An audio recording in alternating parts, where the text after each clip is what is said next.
Hello and welcome. The situation on the front lines of Russia-Ukraine war has taken a rather surprise turn. Wagner Group chief, whose men were till now fighting alongside the Russian military, have now turned against them. On his target is the Russian military leadership. He has accused them of launching strikes on his men, though he has not provided any evidence of it. Prigozhin has now vowed to topple the military brass in Moscow and said that his 25,000 fighters are ready to die. He has claimed to have entered Russian territory and taken over the military headquarters in the city of Rostov-on-don. Some would say this was not wholly unexpected. There has been a rift brewing between the Russian military and the Wagner Group for quite some time. But now, with Prigozhin escalating his direct challenge to Kremlin and calling for an armed rebellion, anti-terror measures have now been put in place in Moscow. Local media is reporting that critical facilities are under reinforced protection. Russia has ordered the arrest of Wagner boss. Joining us to discuss this fast evolving situation is Dr. Malcolm Davis, Senior Analyst in Defence Strategy and Capability at the Australian Strategic Policy Institute. He is joining us from Canberra in Australia. Welcome to the broadcast, sir. Thank you very much for having me. Sir, Yevgeny Prigozhin has just released a video claiming that he is inside the headquarters of the Russian Southern Military District in the city of Rostov-on-don. My first question to you, sir, what is the chance of him reaching Moscow? Well, Rostov-on-Don is on the highway from Azov. The next town along is Voronezh, I believe, and then is the city of Moscow. So it's about a 15-hour drive from Rostov-on-Don to Moscow. That's well within the capability of Wagner forces to do that. The key issue is, do they have some sort of support within Moscow to enable them to do that? Because if they don't, if they're basically going to be fighting their way to Moscow, chances are they won't make it. But if they do have support, if they have support from certain Russian military formations and from the rank and file military, then it's quite possible that they'll be given a free pass and they'll make it to Moscow, in which case we're in a very interesting situation then in terms of the potential for fighting between opposing forces in Moscow. Yes, sir. In fact, military vehicles are now reported on the streets of Moscow. The Russian generals are appealing to the Wagner fighters not to rebel. I want to understand from you, apart from this appeal by the Russian generals, what are the options in front of the Russian leadership? Are they going to take on Wagner chief, and how is that likely to unfold? This is targeted on the Russian military leadership. And I think that the key issue is if the insurrectionists led by Prigozhin manage to get to Moscow and take down that military leadership, Gerasimov and Shoigu, then potentially it could undermine Putin himself. So I think that the key issue then is how Putin responds to this. If he's determined to prevent the insurrectionists from making it to Moscow, then I think that there will be fighting. But if he's using the Prigozhin forces to actually undermine the military leadership that I think has been challenging Putin for some time, then you could see certain formations within the Russian military, shall we say, opening the doors for the Prigozhin forces to make it to Moscow. Interesting, sir. The Russian military has issued a statement now saying that many of Wagner members have realized their mistake. That's what they're calling it. And they've said that these Wagner fighters, Wagner members are asking for help in ensuring their safety, and that Russian Defense Ministry guarantees their safety. That's what the Russian Defense Ministry is saying now. So is this all, going to die down after all? Because Prigozhin has claimed to have now downed a Russian military helicopter. How loyal are these Wagner fighters to Prigozhin? I think it's impossible to know anything that the Russian Ministry of Defense says is true. I think that they could be saying that to try and weaken unity within the Prigozhin Wagner forces. Certainly, the evidence that we're seeing on social media does suggest that the Wagner forces control Rostov-on-don, that they are making headway beyond that towards Vorozhna, and that the very fact that the Russian military is deploying in and around Moscow, in particular, sealing off Red Square and protecting the Kremlin, does suggest that the Russian government are concerned that this is actually going to go further than Rostov-on-Don. So I think that what you should be paying attention to is the actual actions and movements on the ground rather than statements coming out of the Russian Ministry of Defense.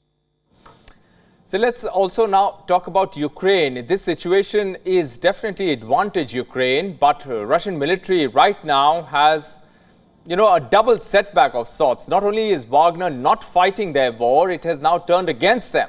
So is Ukraine ready to take advantage of this situation, and if so, how? Look, I think it could be. If you have Russian forces along the main defensive line in Zaporizhia and Kherson being withdrawn to fight Wagner, then that would weaken Russian defenses in the south and the east of Ukraine, where the Ukrainian counteroffensive is proceeding.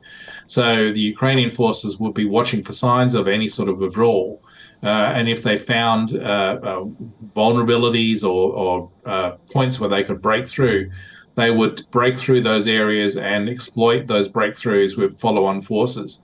So I do think that the Ukrainians will be watching for this. It presents them with a golden opportunity to make up for the slow pace so far of the counteroffensive and potentially take more territory back in Ukraine. And that would then present a double challenge to Putin, because if he's got an insurgency occurring on his own territory from Prigozhin that is approaching Moscow at the same time as he's facing defeat in Ukraine, then his position, his grip on power would be severely undermined.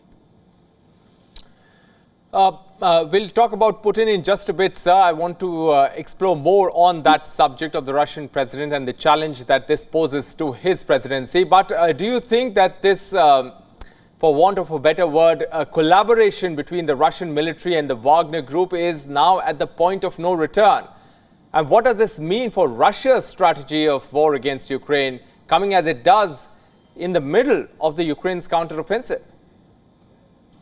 Look, I think that there's no way that the Russian military generals in the top leadership in the Ministry of Defense are going to collaborate with Prigozhin. That's no longer going to happen because Prigozhin's basically taken the war to them. The key issue is, what does the Russian military rank and file do? The average soldiers on the ground, the conscripts, the NCOs, the low-level sort of junior officers. How do they see things? That, to me, is the key issue. Are you going to see Russian military forces at that level effectively defecting across to Wagner and working with Prigozhin? Because, after all, this war has seen an appalling waste of human life on the part of the Russians, not only in terms of Ukrainian civilians, but also in terms of Russian military personnel, where they've been basically used as cannon fodder. And there could be very well a significant portion of the Russian military at the lower levels of rank that would simply say, we've had enough of this, we're going over to Prigozhin's force and we will remove this regime from power. So now FSB has also released a statement. They have said that Prigozhin's statements and actions are in fact a call to start an armed civil conflict on the Russian territory. If that were to happen and take shape, how is that going to end? Look, if we're talking about this insurrection expanding in size in terms of the number of people involved, and in terms of the physical geographical space in which it's being undertaken, then yes, we are talking about a civil war occurring within Russia. And the key issue then is, I think, for at least for observers outside, in particular for Western decision makers, is the security and control of Russia's nuclear forces. This is the particular risk that we're facing here, is that if you do end up with opposing forces fighting each other, then who has control of the nukes? I don't think the concern is so much strategic nuclear forces, because they would have all sorts of interlocks and safeties on them to prevent them from being used. But it's more the concern of tactical nuclear weapons, artillery shells, freefall bombs that could be seized by opposing forces. And the question has to be asked is what sort of safety mechanisms are on those sorts of weapons.